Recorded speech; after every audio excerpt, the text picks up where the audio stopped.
नमस्ते है सबैजनालाई। म चाहिँ यो लप्चीमा रहेको यो नेपाल चाइना बोर्डर यता हाम्रो यता चाहिँ नेपाल उता चाइनाको सीसीटीभी क्यामेरा पनि छ। सीसीटीभी क्यामेरा देखाइदिन्छ दाइ। यो दाइले चाहिँ गाइड गर्नुभएको छ।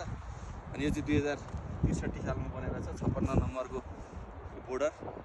अनि वरिपरि चाहिँ हिमाल चाहिँ यता माथि पनि देखाइदिनु। यता हिमाल उता पनि हिमाल छ सबै। यता उता तपाईँ पछाडि उता हिमालहरू यस्तो हिमाल छ। लप्ची भ्याली चाहिँ एकदम राम्रो छ, घुम्न आउनु होला सबैजना। हस् त, धन्यवाद ल। 30-40 सेकेन्डको भयो होइन।